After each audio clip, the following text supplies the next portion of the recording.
2014 में प्रधानमंत्री नरेंद्र मोदी ने एक नारा दिया था, सबका साथ सबका विकास। लेकिन उस नारे का असर ये हुआ कि बहुत सारे लोग इस विकास से छूट गए और इस विकास का ही नतीजा है कि आज यहाँ पर दिल्ली में इतना बड़ा 2 दिवसीय कार्यक्रम हो रहा है। SC, ST, OBC और माइनॉरिटी समाज के लोग यहाँ जुट रहे हैं और ये अपने विकास के और अपने अधिकार की बात कर रहे हैं, क्योंकि जो सबके साथ और सबके विकास की बात हुई थी उस विकास में शायद इनकी भागीदारी नहीं है। बातचीत करेंगे और जानेंगे। हमारे साथ प्रोफेसर सुधांशु कुमार जी हैं। पहले बताइए सर कि ये जो सबके साथ और सबके विकास की बात थी, क्या इस विकास में SC, ST, OBC माइनॉरिटी का विकास है? देखिए, जहाँ तक आपने माननीय प्रधानमंत्री की बात की, उनका है सबका साथ और 2 का विकास, है ना। वो नारा एक दिया था ना पार्लियामेंट के अंदर, हम 2 हमारे 2, और हम लोग पुराने समय से कहते रहे हैं ना, हम 2 हमारे 2, तो उनका वही है, वो 2 और उनके 2। तो उनके बातों पे तो हमें नहीं जाना। और ये तो साफ इस सरकार के अंदर दिख रहा है कि कोई भी ऐसा तबका, खास करके दलित पिछड़े समाज का जो तबका है, वो इसमें बिल्कुल सुरक्षित नहीं महसूस करता। अब आप देखो, खुलेआम उत्तर प्रदेश में 69,000 शिक्षकों की भर्ती में खुलेआम घोटाला हो रहा है, कोई रोकने वाला नहीं। महाराष्ट्र में OBC को जो चुनाव होता है, ग्रामीण चुनाव जो होते थे, नगर पालिका के जो चुनाव होते थे, उसमें रिजर्वेशन दिया गया, वहाँ ख़त्म किया गया। हम लोग चिल्ला रहे थे, लोग सतर्क नहीं हुए। अब कल मध्य प्रदेश में अब 2 दिन पहले कर दिया। तो आप मुझे बताइए ना, सबका साथ सबका विकास कहाँ हो रहा है? और ये माननीय जो हैं प्रधानमंत्री महोदय OBC कह के आए, क्योंकि OBC की आबादी ज़्यादा है, जीत गए। लेकिन आप मुझे बताइए कोई एक ऐसी योजना जो फ्लैगशिप हो इनका और जिसके बारे में ये खड़े होकर कह पाएँ कि देखो हमने OBC के लिए ये कर दिया। क्या एक कोई योजना बता सकते हैं आप? मंडल कमीशन की रिपोर्ट हम लोग लगातार ये कहते रहे कि भाई मात्र 2% लागू हुआ, 2 जो उसमें था कि भाई नौकरियों में आरक्षण मिलेगा और शिक्षा में आरक्षण मिलेगा, वो मिल गया। लेकिन बाकी के अनुशंसाओं के ऊपर तो काम कर सकते थे ना भाई साहब। कृषि में आप काम कर सकते थे, इंडस्ट्री के ऊपर काम कर सकते थे, बैंक के अंदर जो लोन देने का प्रावधान, वो सारी चीज़ें उसमें मेंशन है। तो अगर इनको चिंता होती सबका साथ सबका विकास का, तो ये चीज़ें नहीं हो रही होती और सबको हक मिलता। आप मुझे बताइए, हाथरस की बेटी के साथ गलत वो हुआ है ना। और एक चलिए एक फ्लैगशिप ये भी तो है, प्रधानमंत्री ने अपने कैबिनेट में जो है 27 OBC मंत्रियों को जगह दी है, कैबिनेट विस्तार किया और इसको सोशल जस्टिस का नाम भी दिया। दरअसल देखिए, ये हमारे समाज के लोगों को समझने की ज़रूरत है कि सबसे बड़ा खतरा जो है ना, ये लोग हैं। ये जो गिनतियाँ गिना दी जाती है कि देखो दलित समाज से राष्ट्रपति बना दिया, हमारा व्यक्ति वो तब होगा जब हमारी बातें करेगा। भाई हर 27 मंत्री आपने बनाए, उन मंत्रियों ने SC, ST, OBC समाज के पक्ष में कब 2 लाइन बोला है, वो भी बता दीजिए। तो ये तो जी हुजूर लोग जो हैं, उनके बनने से हमारा विकास नहीं होना चाहिए। आप मत बनाओ ना मंत्री, मैं तो कह रहा हूँ योजनाएं बनाओ। इंडस्ट्री में हमारी भागीदारी होनी चाहिए। भाई एक चीज़ आप सबको बता रहा हूँ, हम लोगों ने एक आंकड़ा इकट्ठा किया है, 1 साल में 40 लाख करोड़ का ठेका, 40 लाख करोड़ पूरे देश भर के केंद्र सरकार और राज्य सरकार जारी करती है। जरा कोई मुझे बता दे उस 40 लाख करोड़ में हमें कितना मिलता है, हमें मतलब SC, ST, OBC को कितना मिलता है। तो अगर ये रियल मायने हमारी नुमाइंदगी करते हैं तो फिक्स कर देना, 40 करोड़ में 40 लाख करोड़ में 20 lakh crore SC, ST, OBC को देंगे, हम मानेंगे इनको। ये शोपीस में जो लगाने वाले मंत्री बनते हैं ना, इससे हमारे समाज का भला नहीं होना। तो वो तो केवल गिनाने के लिए वोट की पॉलिटिक्स है। हम लोग जिस लड़ाई में लगे हैं वो रियल बदलाव हम चाहते हैं, सामाजिक स्तर पर वो परिवर्तन आए कि बराबरी दिखे, बोलने में केवल बराबरी नहीं आनी चाहिए। अभी इस तरह के कार्यक्रम करने की ज़रूरत क्यों पड़ रही है कि SC, ST, OBC देश के तमाम कोनों से आप इकट्ठा कर रहे हैं, तमाम वर्गों को, और इस तरह का 2 दिवसीय कार्यक्रम कर रहे हैं, क्यों ज़रूरत महसूस हो रही है इसकी? देखिए, ये जिस तरह की सत्ता चलाई जा रही है ना, आज के दिन में एक बड़ा थ्रेट जो है SC, ST, OBC समाज महसूस कर रहा है और हवा में नहीं कर रहा है। आप देखो, एट्रोसिटी एक्ट बदलने का प्रयास किया, नहीं कर पाए। वो हमारी आपकी ताकत थी, वो नहीं कर पाए। 13 पॉइंट रोस्टर, 200 पॉइंट रोस्टर कोशिश कर ली, नहीं कर पाए, वो हम लड़ ली। लेकिन कोशिश तो ये कर रहे हैं ना।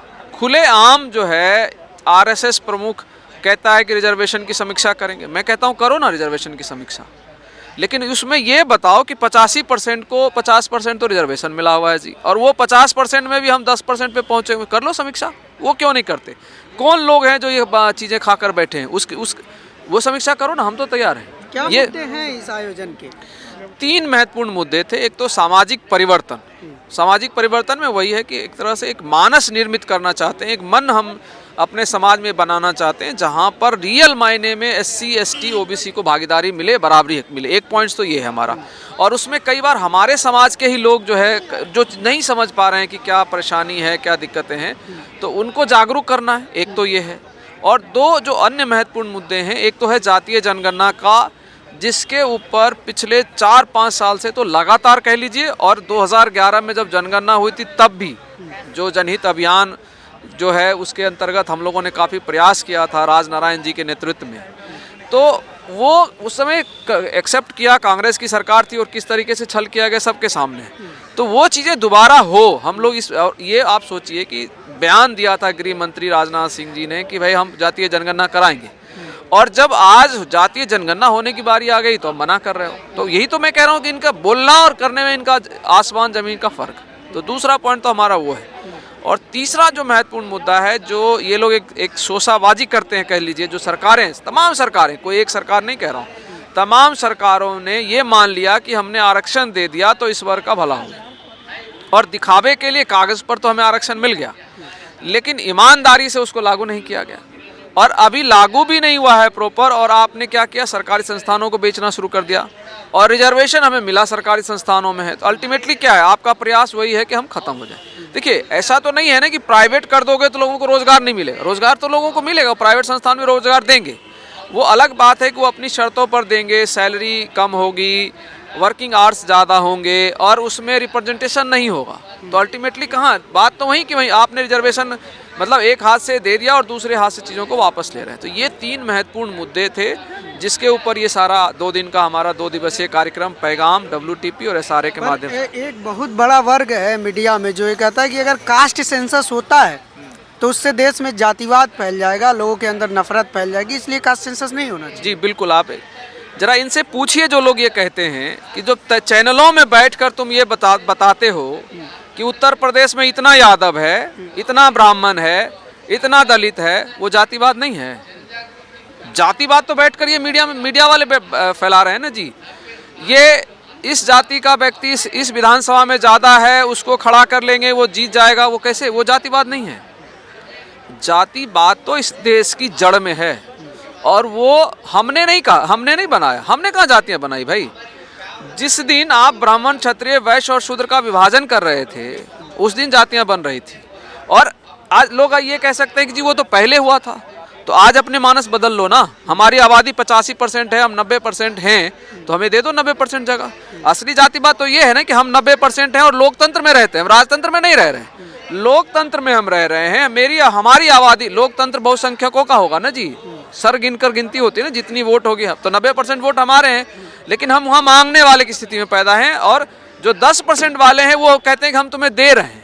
यही तो समझना है ना, ये जातिवाद है रियल मायने में। इसको खत्म कर लो, नहीं मांगेंगे लोग, कर सकते हैं क्या ये? दिन भर बैठकर जब एक ही, अगर आपको मैं बताऊं, आज पिछड़ी जाति का 4 व्यक्ति एक जगह इकट्ठा हो जाए, वो कोई बहस कर ले, तुरंत बोल देंगे कि ये जो है फलना जाति के लोग हैं जी, फलना, ये जातिवाद हो रहा है।